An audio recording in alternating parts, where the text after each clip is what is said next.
For those of you familiar with the Canadian prostitutes, as Gerald Celente calls the media, the consensual media, he calls them prostitutes. Well, we have our own version of the prostitutes in one of the national broadcasters, CBC.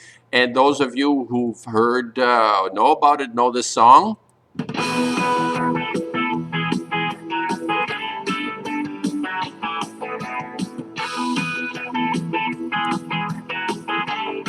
Which is a popular, I don't know how popular, but a morning show on the radio with a guy called Matt Galloway, the voice for the man on the prostitutes of the CBC, another prostitute. And this is quite interesting, I think, today. I kind of follow. I have this little game I play with myself in the morning when I get into the bathroom to get ready for the day and do the teeth and everything. I have a transistor radio. I do the switch. I switch it on and I listen, and I have a little game I play, and I say, how many seconds this morning will it take before the COVID word comes up, or the pandemic word comes up, or the restrictions, or anything to do with the physical medical non-event that we're going through right now? How long does it take? And generally speaking, the test time is roughly about less than 10 seconds. This morning was no different when I turned it on. And I mean, I get into my bathroom at different times. Sometimes at 6:30 in the morning, sometimes at 8:30. So it's quite random. I don't have a regular morning getting up. I don't like the regular time thing. I mean, I have a time frame, but not a regular time. So there is this test for the last year and a half I've been doing, and guaranteed, within the first 10 seconds, when I switch the radio on to the prostitutes, the CBC prostitutes, I get the lowdown on this epic event, on this epic non-event. However, this morning I got a little surprise after I was listening to the music here. You know the music, this music. And now you'll hear his voice. The Biden administration will not send any diplomatic or official representation. Okay, they're not going to send anybody to the Olympics. So anyway, I am going to fast forward now. And let's see, you're going to hear Matt Galloway's voice. And let's see, where is it? I got to try and find this, what, at 140, 135. Okay, not too far. Hard to do this. Okay, let me just play it a second. Back to Singapore. That's his voice. His country can be the Saudi Arabia of renewable power, and the parallels between the resource-heavy economies of Canada and Australia. Okay, so now he's going to introduce the Canadian Minister, Transport Minister, Omar Alibaba, somebody, and he's going to give us the lowdown on the new restrictions that are coming in. And my alert today, I don't know if it's wishful thinking, but I've had this sense that, of course, it probably will get worse, what they're going to try and enforce. But over the next period of time, there have been other people that I'm really, I find them not predictors so much as they are, well, they're predictors, but their predictions are based on wishful thinking, quite a lot of them. Like the one on the top of the list for me is this character called Cliff High. Somebody said, yeah, he must be high to make all the pronouncements that he does. He likes to venture into the esoteric world, and he likes to go into the real world, and he floats in between realities quite effectively, and thinks of himself as being somewhat of a swami, I think. And but a lot of his stuff is total bogus hooey. Maybe 98% of it is, but you know, like a broken clock, right, twice a day. But what I find, I get a sensibility out of certain people in terms of a way of thinking. And what I got from some of the high stuff, he's like, in his wishful thinking kind of way, he's saying this narrative that has been spun for the last 2 years is going to break down. And I think he's very US centric. Obviously, he lives in somewhere up in Washington state in the U.S., and he was referring to this. But another one that I really like is Amazing Polly, talking about the structures behind our undoing. She loves to analyze and does a fabulous job doing it. And hers is more of an expose rather than a predictive thing. And she also felt that, well, she suggested we can break their narrative now. And I think their narrative is starting to falter. And here is why. I'm going to play you this little, the CBC, the Canadian Broadcasting Prostitutes, are with a front man. Matt Galloway is the front man, the voice for the man. And this was very curious. He is actually opening the door for the first time in the last 2 years.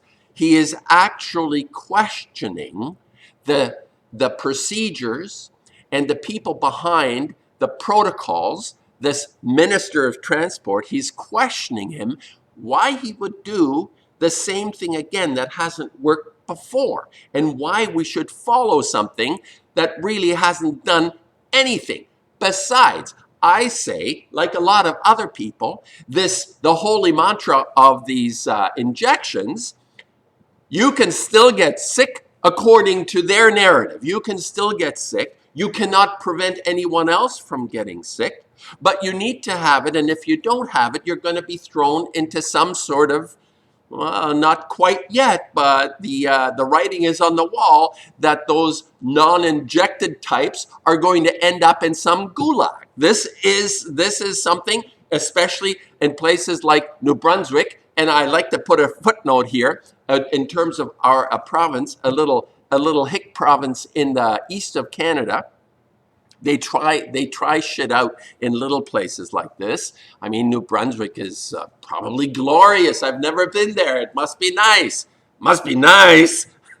As Owen Benjamin, must be nice to be in New Brunswick. Anyway, it's not so nice for uninjected people in New Brunswick because the government has not made them, well, I'm not sure about mandate, but it's not a law. They cannot enforce people getting injected, but they can coerce you to. And now they've placed it onto the corporations to decide whether or not they're going to serve people who are not injected. An injection that, in their own words, doesn't really affect anything. You can still get sick, and you can carry the so-called C anywhere from the world in the world with the injection. You don't prevent the thing from going on, but you have to have it, so it makes no sense. It's irrational. Anyway, in New Brunswick, the government, clever types, they don't want to get their heads chopped off when all things start to unfold as they will.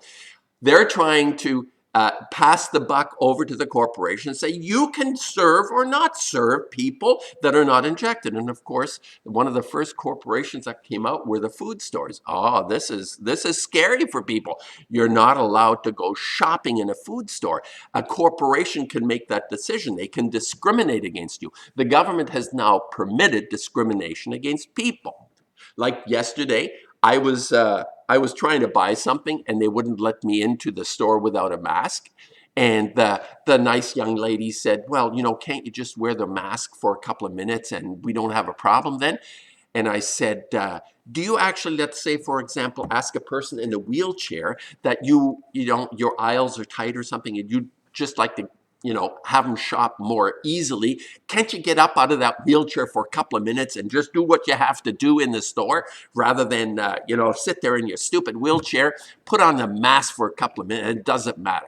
Anyway, the corporations have now been put in charge of enforcing the protocols that the government says you don't have to do it, but if you feel like it, you can. Okay, my point today, my long-winded point. I'm just going to play this. Okay, I'm going to pause. I'll come back in a sec. Let me just pause. I'm just queuing this up. So here's Galloway. Here's the little snippet I wanted to play. Confusion and outrage over Canada's travel policies in the face of Omicron. Good morning. I'm Matt Galloway. This is The Current. Okay, confusion He says, confusion and outrage about travel restrictions regarding the new, what I call the new Lamrumda. Now, I have a shirt, the new Lamrumda. If you like one of these shirts, I still have some. The new Lamrumda, which is, in a sense, these shirts I did about a year and a half ago. The shirts. And the shirts, basically, I reversed abnormal. Lamrumda is abnormal reversed, which is kind of, I guess, Masonic, reversing things, 33 and all that. But anyway, the names they come up with for the variants, Lamrumda, is Omicron. You know, the names are, I think I was ahead of myself with this shirt, the new Lamrumda, which is the new variants that are going to emerge. The longer we allow these bastards to continue the program, there will be multiple new Lamrumdas, the new abnormal variants. Everything else is going to just sort of roll along. So anyway, I'm going to get to this little snippet. Matt Galloway, the voice for the man, actually had objections or raised questions. For the first time in almost 2 years, there are questions being asked by the prostitutes. This particular prostitute has been permitted to ask the omnipotent minister in charge of transportation to prevent people from moving around and interacting freely, all the protocols that are coming back based on the new Lamrumda, abnormal. He's going to be interviewed by the Matt, who is going to, and I'll just put a little snippet, I'll cue it, asking what justification the minister has to put in place the restrictions that haven't worked for the last 2 years. How are they going to work now? So all of a sudden, is there some sort of a manufactured dissent going to be placed on the plates? Is this there in some way to radically alter the narrative? Because they're asking the question, stuff that people on social media, like myself and many others, have been saying, this is such a bunch of hooey that is being propagated for us. When is somebody going to have a debate about this? And the first time in the last 2 years, this guy is actually creating not really extreme in any way, but there is a level of dissent in the question that, hey, I really don't see how this works, how this makes sense. So my conclusion was that wishful thinking, that the narrative is going to start breaking down over the next few months.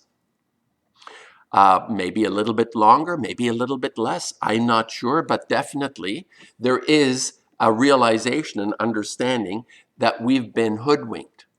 And the first sign of the whole thing beginning to unravel is the prostitutes shifting into actually asking questions. I find this quite phenomenal, considering there has not been a debate. Maybe it's so obvious. Maybe it's been so obvious, the lack of debate in what is supposed to be science and investigation, that you cannot have a dissenting voice. Now, this prostitute is having it's not a real dissenting voice, but it is saying, what is the reason behind it? So I'm going to just cue it up and play it. Hold on.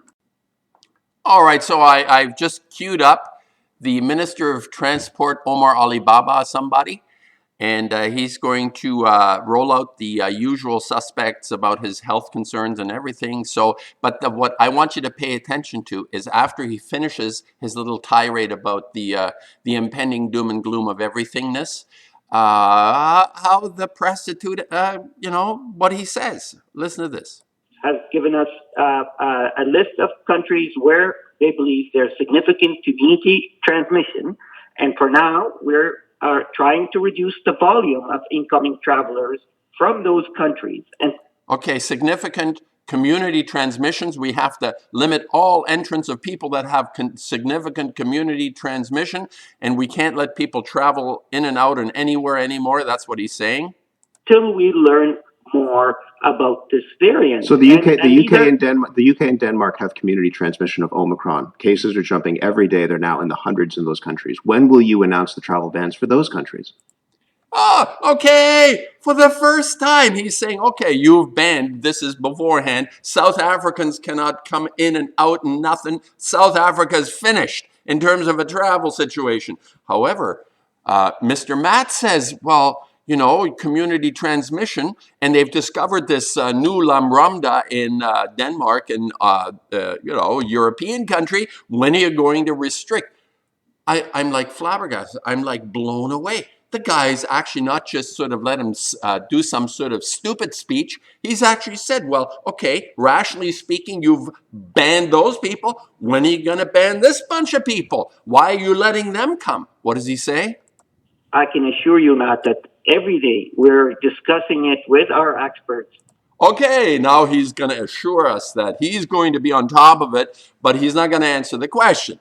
Because it's irrational. It makes no sense. We're just making decisions about anything based on how we feel today. Like this country, don't like this country. So let me see if I can cue another Matt question. All right, next dissenting question. Let's see what he has to say. Mr. Prostitute, starting to grow a mind, starting to grow maybe a bit of a rational mind. Let's hear what he has to say. The other issue here is that the rules say that people who are traveling from those countries in Africa need to get a test from a third country before traveling to Canada. Why would a COVID test from South Africa, which was the nation that first found this variant and has a first-rate testing network, why would a COVID test from South Africa not be acceptable to the Canadian government? Okay, it doesn't matter what he's going to answer. Let me cue. I'm just saying, the narrative is being challenged. Let's see. I'm going to cue another one. Good old Matt is on a roll. Let's see what good old Matt has to say now regarding this testing. Okay, he's asking questions finally. He's not just saying, okay, yeah, all makes sense. Fucking A, go ahead, do what you have to do. Let's say what Matt has to say. The folks who had to stop in Ethiopia, what would you say to them? Sorry that was early, but now that the situation is modifying, you've changed the rules? All right, so he basically just asked, oh, people coming from South Africa have to stop in Ethiopia because the time lag is too far between tests, so you got to do it over there. Matt says, hey, that makes no sense. Let me cue another one. Let Matt have another go at him. Let's see what he has to say now. Another irrational or ridiculous situation that this guy is putting people in. Let's see what Matt has to say. And then at the end of it, after Matt asks his question, basically he throws up his arms and says, why are you asking me this shit? It's like, we're trying to save you. We're trying to save everybody. Being asked about what happens when somebody arrives here and where they end up. There are travelers who are in quarantine hotels who have tested negative and still aren't able to leave. We're hearing stories in the Globe and Mail this morning about folks in these hotels where there aren't diapers for kids, where the Red Cross was bringing in milk for babies. Why is that happening? Matt, these measures are really done to protect the health and safety of the traveler and Canadians. And we will, of course... By the way, Matt, I have to remind you, we're in a pandemic. Did you not know we're in a pandemic? Why are you asking these stupid questions? Let me cue another one. Actually, that was it. The specifics on this isn't too crucial. What I found quite this morning, I was shocked by this, that first time, it's the very first time an official network has come out so directly on one of these hyenas who runs this thing, a front man, he's insignificant. They'll switch him out when they feel like it, get rid of him. This minister, Ali Baba, the transport minister, they're going to just get rid of him. And but the fact that the narrative is being questioned, I think, is significant. This is important. Anybody that's out there, including myself, one could easily find oneself in a state of not just perplexed, apoplectic perplexedness, is that how long is this going to continue? How long are people going to go along with these irrational decisions, protocols, without just elevating their minds into a even, you know, as much as I'm not a big fan of logic, but let this reason percolate through your nature and say, like Matt finally has said, Matt Galloway is questioning the authority of this person, like the coherentness behind between the ears of this person. So my conclusion this morning was not just wishful thinking anymore, that the narrative may be coming apart. The narrative, the man's narrative is unraveling.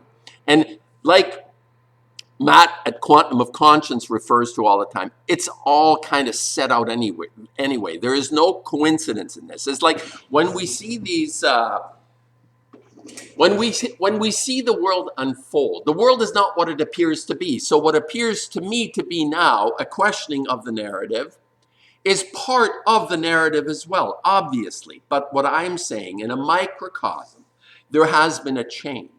There has, in the microcosm that I perceive this morning, in my small world of getting up and getting ready for the day, and my little exercise of hearing the beer virus story in my ear every morning, the hooey of the beer virus, and for the first time in 2 years, I hear a dissenting voice in the consensual media. That's what I'm saying. Whether or not this is substantive in terms of a shift in reality that is not to the advantage of the owners, or whether it's just part of a reality the owners already have figured out way in advance, the three-level chess that's being played.